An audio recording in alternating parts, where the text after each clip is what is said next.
Assalamualaikum warahmatullahi wabarakatuh. Bagaimana kabarnya teman-teman semua? Selamat datang di channel aku, Wahidun. Di sini saya akan membahas mengenai buku yang sangat bagus sekali yang berjudul Handbook of Islamic Education karya Reza Asman pada tahun 2004. Nah, kali ini saya akan membahas mengenai Islam, globalisasi dan pendidikan. Seperti yang kita tahu mengenai kata-kata globalisasi, pasti kita sudah sering mendengar apa itu kata-kata globalisasi. Kita sering menyebutnya dengan istilah penyempitan dunia, karena globalisasi adalah dari kata global, yang mana dunia itu bisa diakses lebih mudah dan semua orang bisa mengakses dunia itu. Bahkan kita di Indonesia, kita bisa mengakses di Amerika, kemudian di Amerika juga bisa mengakses kondisi terkini yang berada di Indonesia dan belahan-belahan bumi lainnya dalam waktu yang sama, yakni dengan media internet. Nah, globalisasi ini kalau diartikan secara luas bisa bermakna mengenai kebudayaan yang diadopsi dari negara lain. Maksudnya suatu negara ataupun suatu kebudayaan di suatu negara itu dipengaruhi dan saling mempengaruhi dengan kebudayaan yang lainnya. Jadi globalisasi bisa dimaknai dengan penyampuran juga bisa, ataupun kalau bahasa trendingnya itu mengikuti tren yang ada. Nah, itu yang bisa disebut dengan globalisasi.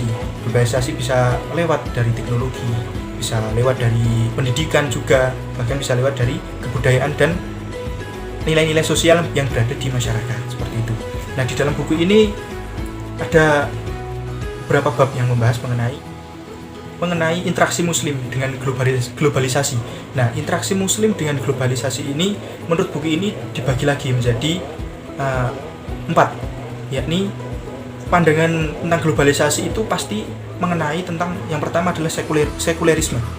Nah, secara umum sekulerisme itu sering dipahami itu sebagai pemisahan institusional antara agama dan negara sesuai dengan perkembangan sejarah pemisahan gereja di negara barat dan juga kebudayaannya. Nah, mereka memandang bahwasanya agama itu sebagai urusan pribadi, terpisah dari publik, tetapi dalam ruang konteks yang individualis. Itu menurut Sadalah pada tahun 2004. Sementara pemahaman tentang sekulerisme ini mensyaratkan bahwasanya pengurangan peran dan kepentingan agama dalam masyarakat. Itu seringkali diasumsikan bahwasanya keyakinan dan praktik keagamaan juga akan surut. Yang mana karena alasan ini menjadi sumber keprihatinan besar di kalangan umat Islam yang luas dan kadang-kadang juga disebut dengan ketidakreligiusan.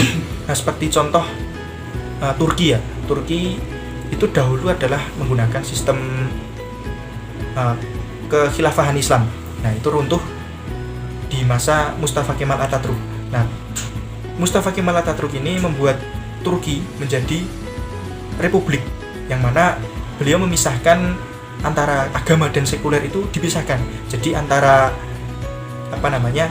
agama dan kegiatan kenegaraan itu dipisahkan, karena menurut Mustafa Kemal Atatürk agama itu menghambat jalannya majuan di suatu negara tersebut. Nah, jadi Mustafa Kemal Atatürk menggunakan sistem sekulerisme agar negara Turki itu lebih bisa berkembang secara cepat dan tidak tertinggal dengan negara-negara lain.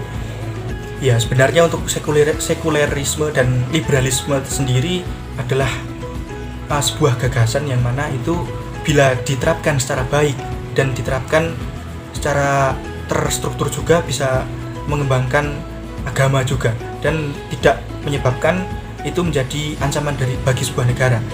Saya ibaratkan sebagai sebuah mata pisau, yang mana itu tergantung penggunaannya. Ketika digunakan untuk memotong sayuran, untuk dibuat masak, itu adalah hal yang positif. Tetapi jika pisau itu dibuat untuk menikam orang, untuk menyakiti orang, maka juga itu termasuk perbuatan yang salah. Nah, seperti itulah contoh kecil mengenai sekularisme dan liberalisme. Jadi itu juga harus bisa kita maksimalkan, dalam artian tetap kita pakai, tetapi juga masih dalam koridor yang tidak melanggar aturan negara dan juga aturan yang berlaku di masyarakat, seperti itu.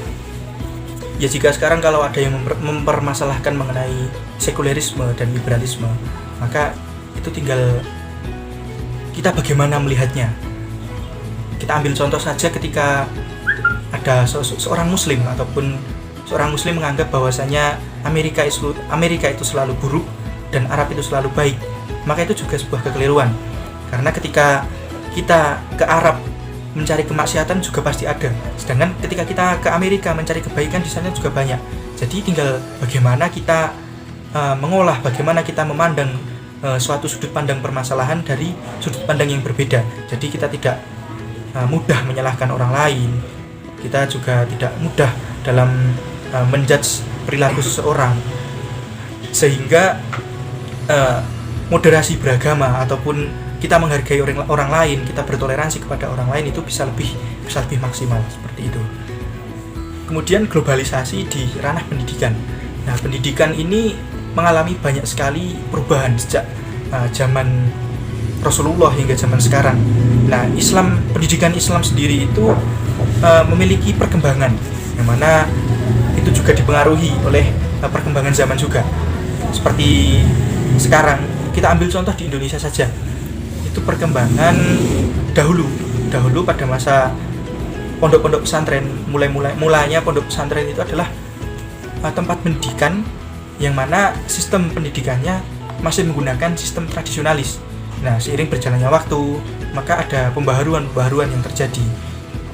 Dan banyak sekali organisasi-organisasi Islam yang menggelorakan pembaharuan tersebut, sehingga pendidikan menjadi lebih maju dan juga pendidikan Islam bisa mengikuti perkembangan zaman tanpa mengurangi nilai-nilai keislaman itu sendiri.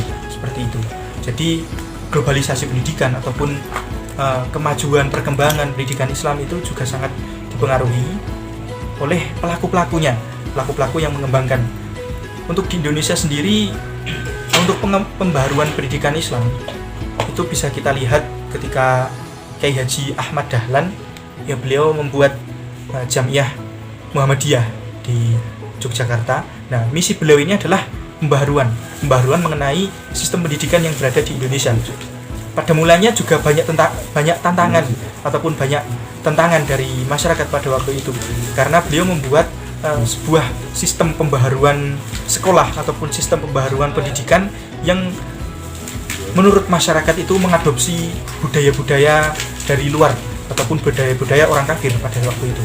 Kemudian lambat laun pendidikan ini juga mulai maju, mulai diterapkan juga di Indonesia dengan seiring berjalannya waktu, sehingga pendidikan di Indonesia sekarang juga sudah bisa mengikuti perkembangan zaman, yang mana pendidikan Islam ini bukan kok mengikuti zaman, tetapi mengikuti dengan pola zaman dan juga pola-pola yang terjadi di masyarakat, seperti ketika menggunakan teknologi ataupun menggunakan sistem-sistem yang baru itu digunakan juga sebagai media penunjang agar bisa memudahkan dalam melaksanakan pendidikan Islam seperti itu.